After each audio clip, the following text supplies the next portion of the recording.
Hi, welcome back to my channel. ತುಂಬ ದುಡಿಬೇಕಾಗಿತ್ತು. ಅದಕ್ಕಾಗಿ ನಾನು ದುಬೈಗೆ ಕೆಲಸಕ್ಕೆ ಹೋದೆ.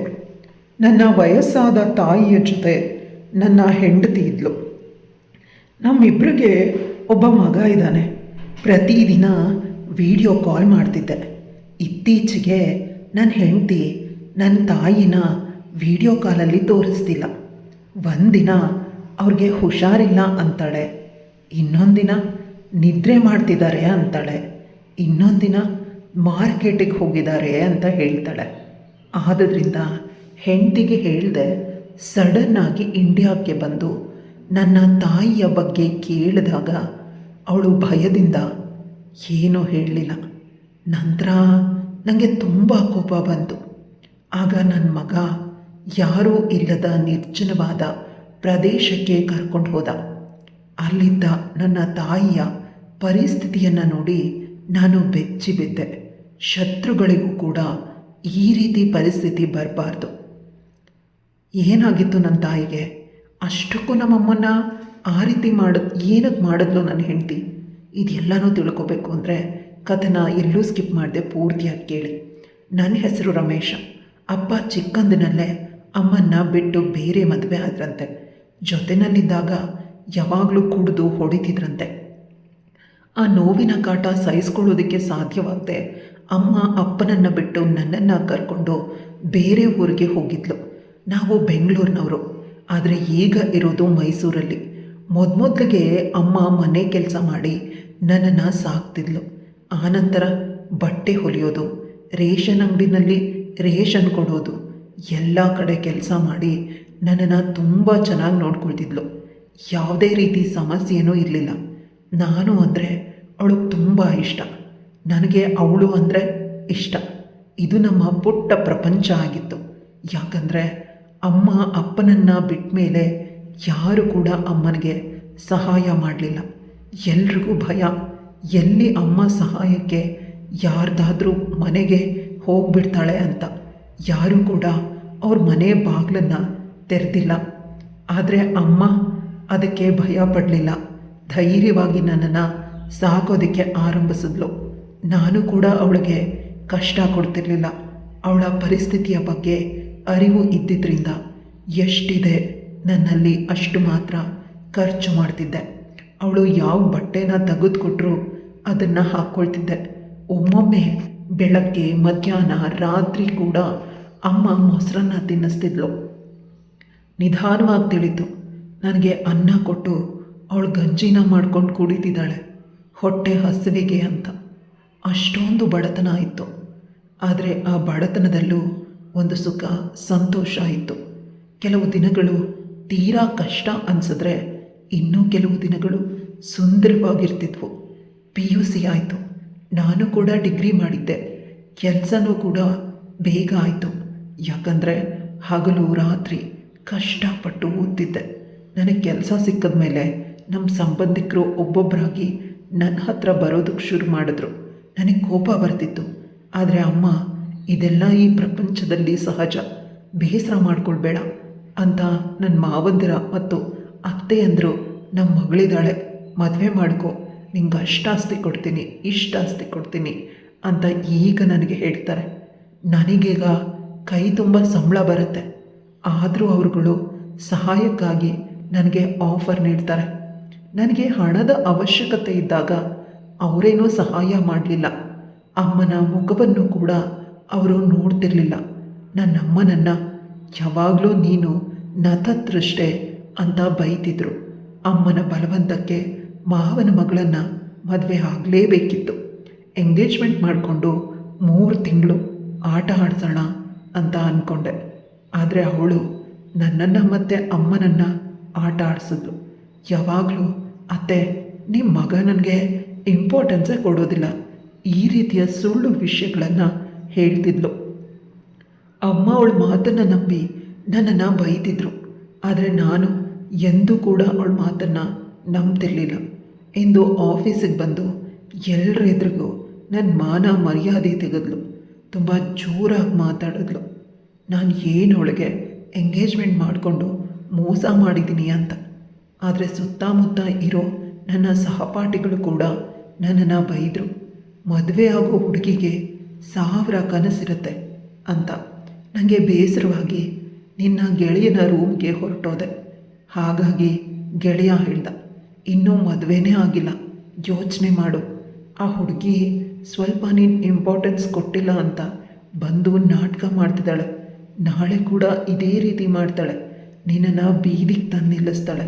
ಅವಳು ಮಾಡ್ತಾ ಇರೋದು ನಾಟಕ ಅನ್ನೋದು ನನಗೆ ಗೊತ್ತು. ನೀನು ತುಂಬ ಒಳ್ಳೆಯವನು. ಕೇವಲ ಗೆಳೆಯರು ಅಥವಾ ನಿನಗೆ ಪರಿಚಯ ಇರೋ ಮನುಷ್ಯರನ್ನೇ ನೀನು ಅಷ್ಟೊಂದು ಚೆನ್ನಾಗಿ ನೋಡ್ಕೊಳ್ತೀಯ. ಇನ್ನು ಹೆಂಡತಿನ ಎಷ್ಟು ಚೆನ್ನಾಗಿ ನೋಡ್ಕೊಳ್ಳೋದಿಲ್ಲ ಅಂತ ಏನಾದರೂ ಇದ್ದರೆ ಅದು ಅವರ ಸಮಸ್ಯೆ. ನೀನು ಎಂದು ಯಾರಿಗೂ ನೋವು ಮಾಡೋದಿಲ್ಲ. ನಿನ್ನ ಅಮ್ಮನ ಜೊತೆ ಬೇಕಾದರೆ ನಾನು ಮಾತಾಡಲಾ ಅಂತ ಹೇಳ್ದ. ಬೇಡ, ನಾನೇ ಮಾತಾಡ್ತೀನಿ, ಆಫೀಸ್ ವಿಷಯನ ಹೇಳ್ತೀನಿ. ಅವನು ಮನೆಗೆ ಹೋದಾಗ ಅವರ ಅತ್ತೆ ಬಂದು ಅಳ್ತಿದ್ಲು. ಗಂಡನಿಗೆ ಹಾರ್ಟ್ ಅಟ್ಯಾಕ್ ಆಗಿದೆ, ಆದಷ್ಟು ಬೇಗ ಮಗಳ ಮದುವೆಯನ್ನು ಸಿಂಪಲ್ಲಾಗಿ ದೇವಸ್ಥಾನದಲ್ಲಿ ಮಾಡಿಬಿಡೋಣ ಅಂತ. ನನಗಿದು ಇನ್ನೂ ದೊಡ್ಡ ನಾಟಕ ಅಂತ ಅನ್ನಿಸ್ತು. ಯಾಕಂದರೆ ನಮ್ಮ ಮಾವ ಊರಲ್ಲಿ ಜಮೀನ್ದಾರ. ಅವನು ಇಲ್ಲ ಅಂತಂದರೂ ಅವನಿಗೆ ಆಳು ಕಾಳುಗಳು ತುಂಬ ಜನ ಇರ್ತಾರೆ. ಒಂದು ಚಿಟಿಕೆ ಹೊಡೆದ್ರೆ ತುಂಬ ಜನ ಬಂದು ಮದುವೆನ ನಿಂತ್ಕೊಂಡು ಮಾಡ್ತಾರೆ.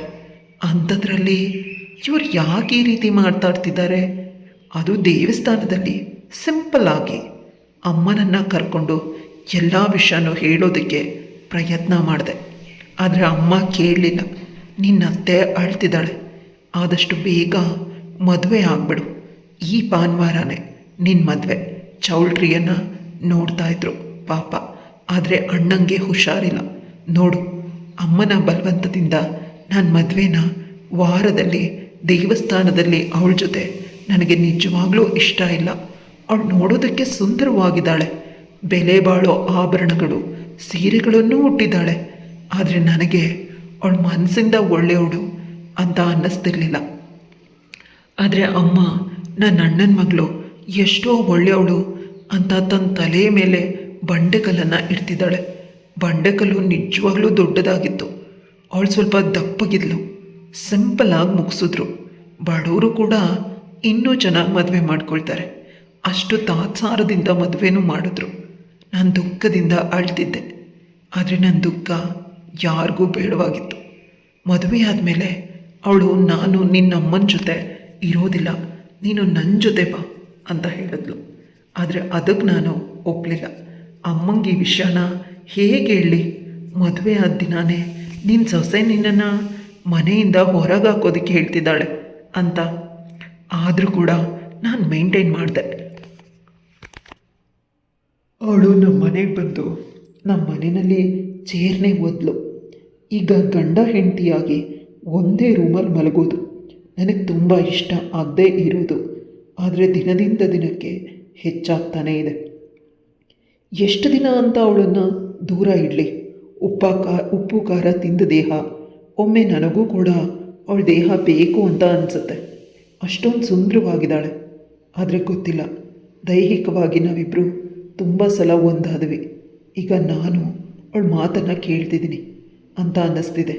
ಇದೆಲ್ಲಕ್ಕಿಂತ ಹೆಚ್ಚಾಗಿ ನನಗೆ ಅನ್ನಿಸ್ತಿದೆ ಇರೋದು ಅವಳು ಅಮ್ಮನ ಜೊತೆ ತುಂಬ ಚೆನ್ನಾಗಿದ್ದಾಳೆ. ಮೊದಲ ರೀತಿ ಬೇಸರ ಇಲ್ಲ. ಈ ಜಂಜಾಟದಲ್ಲಿ ನನಗೊಂದು ಗಂಡು ಮಗು ಆಯಿತು. ನಿಜವಾಗ್ಲೂ ಅವ್ನು ನೋಡೋದಕ್ಕೆ ದೈವಾಧೀನವಾದ ನನ್ನ ಅಪ್ಪನ ರೀತಿ ಇದ್ದಾನೆ.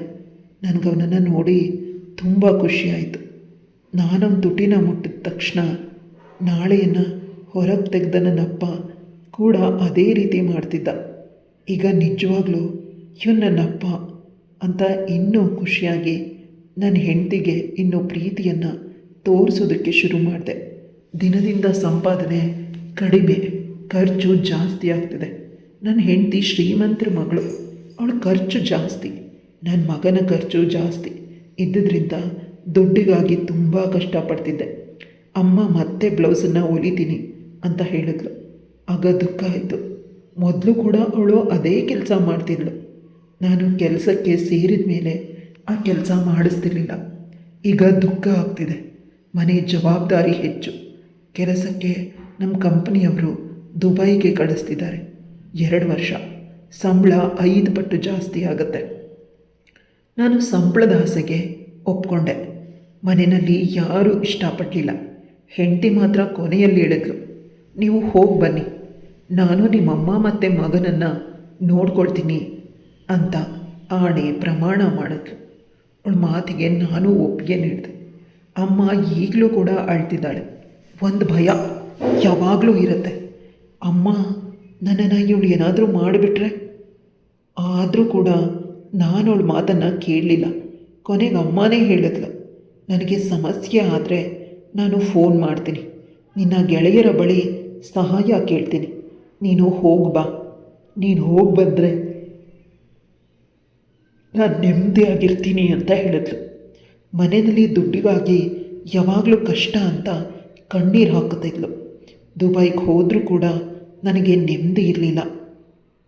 ಅಮ್ಮನ ಜೊತೆ ಮೊದಲು ನನ್ನ ಹೆಂಡತಿ ಫೋನ್ನ ಮಾಡಿಸ್ತಿದ್ಲು. ಆನಂತರ ಇಲ್ಲ, ಪ್ರತಿದಿನ ನಾನು ಭಯದಲ್ಲೇ ನಿದ್ರೆ ಮಾಡ್ತಾಯಿದ್ದೀನಿ. ಅಮ್ಮನ ಜೊತೆ ಮಾತಾಡಿ ಸುಮಾರು ತಿಂಗಳುಗಳೇ ಕಳೆದು ಹೋಗಿದೆ. ಹೆಂಡತಿನ ಕೇಳಿದ್ರೆ ಅವಳು ಹೇಳ್ತಾಳೆ, ಮಲಗಿದ್ದಾರೆ, ಸ್ನಾನ ಮಾಡ್ತಿದ್ದಾರೆ, ದೇವಸ್ಥಾನಕ್ಕೆ ಹೋಗಿದ್ದಾರೆ. ಮನೆಗೆ ಬಂದ ಮೇಲೆ ಫೋನ್ ಮಾಡಿಸು ಅಂದರೆ ಮಾಡಿಸ್ತೀನಿ ಅಂತ ಹೇಳ್ತಾಳೆ. ಜಾಸ್ತಿ ಕೇಳಿದ್ರೆ ನನಗೆ ಬೈತಾಳೆ. ನಿಜವಾಗ್ಲೂ ಅವಳು ಅಮ್ಮನನ್ನು ಏನೋ ಮಾಡಿದಾಳೆ ಅನ್ನೋ ಭಯ ಜಾಸ್ತಿ ಆಯಿತು. ಕೊನೆಗೆ ನಾನು ನನ್ನ ಗೆಳೆಯನ ಬಳಿ ಹೇಳಿದಾಗ ಅವನು ಮನೆ ಬಳಿ ಹೋದ. ಈಗ ಮನೇನ ಕೂಡ ನನ್ನ ಹೆಂಡತಿ ಬದಲಾಯಿಸಿದಾಳಂತೆ. ಅದರ ಅಡ್ರೆಸ್ನ ನನ್ನ ಗೆಳೆಯ ತುಂಬ ಕಷ್ಟಪಟ್ಟು ಕೊಟ್ಟ. ನೀನು ಹೊಸ ಮನೆಗೆ ಹೋಗಿದ್ದೆ, ನಿನ್ನಮ್ಮ ಕಾಣಿಸ್ತಿಲ್ಲ ಅಂತ ಹೇಳ್ದ. ಇನ್ನೂ ಸುಮ್ಮನಿದ್ರೆ ಸಾಧ್ಯ ಇಲ್ಲ ಅಂತ ನಾನು ನನ್ನ ದೇಶಕ್ಕೆ ಬಂದೆ. ನಂತರ ನನ್ನ ಊರಿಗೆ ಬಂದು ನಾನು ನಾಳೆ ಗೆಳೆಯ ಕೊಟ್ಟಿದ್ದೆ ಹೊಸ ಅಡ್ರೆಸ್ನ. ಮನೆಗೆ ಬಂದಾಗ ನಾನು ಬೆಲ್ ಮಾಡಿದೆ. ಅವಳು ಎಚ್ಚರ ಆಗಿ ನನ್ನನ್ನು ನೋಡಿ ಆಶ್ಚರ್ಯಕ್ಕಿಂತ ಹೆಚ್ಚಾಗಿ ಭಯದಿಂದ ಬೆವರ್ತಾ ಇದ್ಲು. ಇವ್ರು ಹೇಗೆ ಬಂದರು ಅನ್ನೋ ಭಯ ಮಾತ್ರ ಅವಳಲ್ಲಿ ಜಾಸ್ತಿ ಇತ್ತು. ನಾನು ಮನೆಯೆಲ್ಲ ಹುಡುಕ್ತೆ. ನನ್ನ ಮಗ ನನ್ನನ್ನು ಬಂದು ಗಟ್ಟಿಯಾಗಿ ತಪ್ಕೊಂಡ. ಪದೇ ಪದೇ ನನ್ನ ಅಮ್ಮನ ಬಗ್ಗೆ ಕೇಳಿದಾಗ ಅವಳಿಗೇನೂ ಮಾತಾಡಲಿಲ್ಲ. ರೂಮ್ನ ಬಾಗಿಲು ಹಾಕ್ಕೊಂಡು ಹೋದ್ಲು.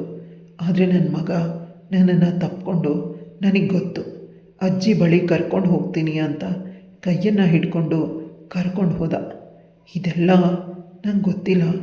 ನನ್ನ ಮಗ ತುಂಬ ಚಿಕ್ಕವನಾದರೂ ಊರಿನ ಹೊರಗೆ ನನ್ನನ್ನು ಕರ್ಕೊಂಡು ಹೋಗ್ತಿದ್ದಾನೆ. ತುಂಬ ಭಯ ಆಗ್ತಿದೆ. ನಿರ್ಜನವಾದ ಪ್ರದೇಶ, ಯಾರೂ ಇಲ್ಲದ ಪ್ರದೇಶದಲ್ಲಿ ಅಲ್ಲೊಂದು ಇಲ್ಲೊಂದು ಮನೆಗಳಿದೆ. ಅದರಲ್ಲಿ ಇದ್ದ ಒಂದು ಮನೆಗೆ ನನ್ನನ್ನು ಕರ್ಕೊಂಡೋದ. ಅದು ಸ್ವಲ್ಪ ದೊಡ್ಡ ಮನೆ. ಆದರೆ ಮನೆಯೊಳಗೆ ಹೋದಾಗ ಅಲ್ಲೇ ಇದ್ದ ಅಮ್ಮನನ್ನು ನೋಡಿ ನಿಜವಾಗ್ಲೂ ನಾನು ಬೆಚ್ಚಿ ಬಿದ್ದೆ. ಅಮ್ಮ ಅಲ್ಲಿ ಬಟ್ಟೆನ ತೊಳಿತಾ ಕೂತಿದ್ದಾಳೆ, ರಾಶಿ ರಾಶಿ ಬಟ್ಟೆಗಳನ್ನು. ಅವಳ ಸಹಾಯಕ್ಕೆ ಒಬ್ಬ ಹುಡುಗ ಇದ್ದಾನೆ. ಬಟ್ಟೆನ ತಂದು ಕೊಡೋದು, ನನ್ನ ಹೆಂಡತಿ ತೆಗೆದುಕೊಂಡು ಹೋಗೋದು. ನನ್ನ ಹೆಂಡತಿ ಅಲ್ಲಿಗೆ ಕ್ಯಾಮ್ರಾ ಕೂಡ ಹಾಕ್ಸಿದಾಳೆ. ನನ್ನ ಹೆಂಡತಿ ತಿಂಗಳಿಗೆ ಅಮ್ಮನಿಂದ ಕಡಿಮೆ ಅಂದರೂ ಅವಳಿಗೆ 50,000ನ ದುಡಿದು ಕೊಡಬೇಕು. ಇಲ್ಲ ಅಂತಂದರೆ ಅವಳಿಗೆ ಕೂಳಿಗೆ ಹೊಡಿತಾಳಂತೆ. ಇದರಿಂದ ಕೋಪಗೊಂಡ ನಾನು ನನ್ನ ಅಮ್ಮನನ್ನು ಕರ್ಕೊಂಡು ಬಂದೆ. ಪೊಲೀಸ್ ಸ್ಟೇಷನಲ್ಲಿ ಕಂಪ್ಲೇಂಟ್ ಕೊಟ್ಟೆ. ಈ ವಿಷಯದ ಬಗ್ಗೆ ವಿಚಾರಣೆ ನಡೆಸಿದ್ರು. ಆದರೆ ಅಮ್ಮ FIR ಹಾಕೋದಕ್ಕೆ ಬಿಟ್ಟಿಲ್ಲ. ನಿನ್ನ ಹೆಂಡತಿಯು ಒಳ್ಳೆಯ ಮಗುವನ್ನು ಹೆತ್ಕೊಟ್ಟಿದ್ದಾಳೆ. ಅವಳು ಜೈಲಿಗೆ ಹೋಗಿ ಕೋರ್ಟಲ್ಲಿ ನಾಳೆ ಶಿಕ್ಷೆ ಆದರೆ ವರ್ಷಾನುಗಟ್ಟಲೆ ಜೈಲಿನಲ್ಲಿರ್ತಾಳೆ. ನಂತರ ಪ್ರತಿದಿನ ಪ್ರತಿ ಕ್ಷಣ ನಮ್ಮ ಮೇಲೆ ಶಾಪ ಹಾಕ್ತಾಳೆ, ನೋವನ್ನು ತಿಂತಾಳೆ. ಅದು ನಮಗೆ ಒಳ್ಳೆಯದಾಗೋದಿಲ್ಲ. ಅಮ್ಮ, ಅವಳು ನಮಗೆ ಮಾಡಿದ್ದು ನೋವಲ್ವಾ ಅಂದಾಗ ಅವಳು ಮಾಡಿದ ತಪ್ಪು ಅಂತ ನಾವು ತಪ್ಪೇ ಮಾಡೋಣವಾ? ಮಗು, ನಿನಗಿಷ್ಟ ಇಲ್ಲ ಅಲ್ವಾ? ಅವಳ ಜೊತೆ ಡೈವೋರ್ಸ್ ತೊಗೊಂಡ್ಬಿಡು, ಬೇರೆ ಕಾರಣನ ಕೊಟ್ಟು. ಅಮ್ಮ ಹೇಳಿದಾಗ ನನಗೂ ಅದು ಸರಿ ಅಂತ ಅನ್ನಿಸ್ತು. ನಾಳೆ ಮಗುವಿಗೆ ಸಮಾಜದಲ್ಲಿ ಮರ್ಯಾದೆ ಬೇಕು, ಅವನ ಭವಿಷ್ಯಕ್ಕೆ ತೊಂದರೆ ಆಗುತ್ತೆ ಅಂತ ಪೊಲೀಸ್ ಬಳಿ ರಿಕ್ವೆಸ್ಟ್ ಮಾಡಿಕೊಂಡು FIR ಹಾಕದಂತೆ ಮಾಡಿದೆ. ಆಗ ಪೊಲೀಸ್ನವರು, ನೀನು ಒಬ್ಬ ಗಂಡಸು, ಬಾ, ಹೆಂಡತಿಗೆ ಎದುರುಕೊಂಡು ಅಮ್ಮ ಪಟ್ಟಿರೋ ಕಷ್ಟನ ಕಡೆಗಣಿಸ್ತಿದ್ಯಾ ಅಂತ ಬೈದರು. ಕೊನೆಗೆ ಅಮ್ಮ ಹೇಳ್ದಂತೆ ಡೈವರ್ಸ್ ತಗೊಂಡೆ. ಅವಳ ಮಗುನ ನಾನು ನೋಡ್ಕೊಳ್ಳೋದಿಲ್ಲ, ನಾನು ಇನ್ನೊಂದು ಮದುವೆ ಆದರೆ ಕಷ್ಟ ಅಂತ ಹೇಳಿದ್ಲು. ಒನ್ ಟೈಮ್ ಸೆಟಲ್ಮೆಂಟ್ ಮಾಡಿಕೊಂಡ್ಳು. ಅವಳ ಉದ್ದೇಶ ಇನ್ನೊಂದು ಮದುವೆ ಆಗೋದು. ಯಾವುದೇ ಕಾರಣಕ್ಕೂ ಅವಳು ಒಂಟಿಯಾಗಿರೋದಿಲ್ಲ. ಯಾರಾದರೂ ಶ್ರೀಮಂತ ಹುಡುಗನನ್ನು ನೋಡಿ ಪುನಃ ಮದುವೆ ಆಗ್ತಾಳೆ. ಅವಳಿಗೆ ಸ್ವಲ್ಪ ಕೂಡ ಪಶ್ಚಾತ್ತಾಪ ಇಲ್ಲ. ನಮ್ಮ ಬಳಿ ಇರಲಿ, ಅವಳಿಗೆ ಅವಳ ಮಗುನ ಕಂಡರೂ ಕೂಡ ಪಶ್ಚಾತ್ತಾಪ ಆಗಲಿ. ಇಲ್ಲ, ಒಮ್ಮೆ ಅಷ್ಟು ಕಲ್ಲು ಮನಸ್ಸಿನ ತಾಯಿಯಿಂದ ಮಗು ದೂರ ಇರೋದೇ ಎಷ್ಟೋ ಒಳ್ಳೆಯದು ಅಂತ ಅನ್ನಿಸ್ತು. ಈಗ ನನ್ನ ರಜದ ಸಮಯ ಮುಗೀತು. ನಾನು ಪುನಃ ಕೆಲಸಕ್ಕೆ ಹೋಗಬೇಕು. ಅಮ್ಮನನ್ನು ಮತ್ತು ನನ್ನ ಮುದ್ದಾದ ಮಗುನ ಇಬ್ಬರನ್ನೂ ಕರ್ಕೊಂಡು ದುಬೈಗೆ ಹೋದೆ. ಅಲ್ಲೇ ಒಂದು ಹೊಸ ಬದುಕನ್ನು ಕಟ್ಕೊಂಡೆ. ಅಮ್ಮ ನನ್ನ ಮಗನನ್ನು ನೋಡ್ಕೊಳ್ತಾಳೆ. ನಾನು ತುಂಬ ನೆಮ್ಮದಿಯಿಂದ ಕೆಲಸಕ್ಕೆ ಹೋಗಿ ಬರ್ತೀನಿ, ಯಾವುದೇ ತೊಂದರೆ ಇಲ್ಲದೆ. ದುಬೈಗೆ ಅಮ್ಮನನ್ನು ನನ್ನ ಮಗ ಬಂದು 2 ವರ್ಷ ಆಯಿತು. ನಿನ್ನೆ ಇದ್ದಕ್ಕಿದ್ದಂತೆ ಅವರ ಅಮ್ಮನ ಬಗ್ಗೆ ಪ್ರಶ್ನೆ ಮಾಡ್ದ. ಇನ್ನೊಂದು ಮದುವೆಯಾಗಿ ಸುಖವಾಗಿದ್ದಾಳೆ. ಈಗ ನಿನ್ನ 2ನೇ ಅಪ್ಪನಿಗೆ ಪ್ರೆಗ್ನೆಂಟ್ ಅಂತ ನಾನು ಹೇಗೆ ಹೇಳಿ?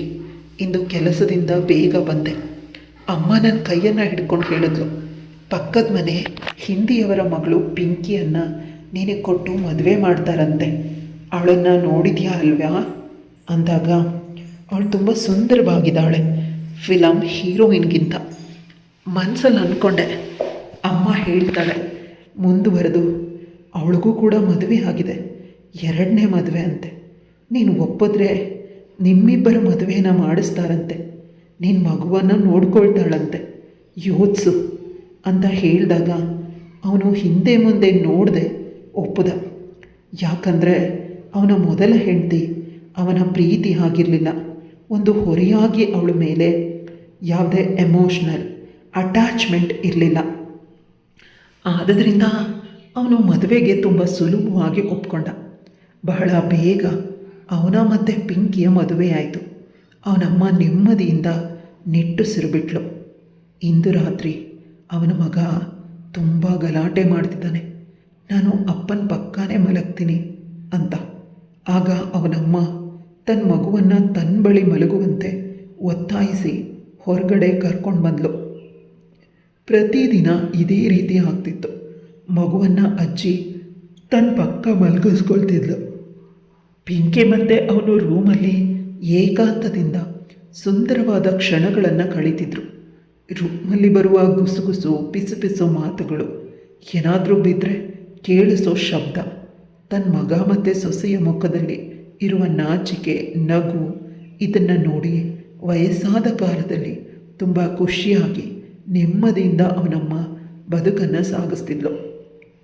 ಕೊನೆ ಪಕ್ಷ ಈಗಲಾದರೂ ನನ್ನ ಮಗ ನೆಮ್ಮದಿಯಾಗಿದ್ದಾನೆ, ಬದುಕನ್ನು ಕಟ್ಕೊಂಡು ಸಾಗಿಸ್ತಿದ್ದಾನೆ ಅಂತ. ಕತೆ ಇಲ್ಲಿ ಮುಗಿಯುತ್ತೆ. ಕತೆ ಇಷ್ಟ ಆಗಿದ್ರೆ ಲೈಕ್, ಶೇರ್, ಕಮೆಂಟ್ ಮಾಡೋದನ್ನು ಮರಿಬೇಡಿ.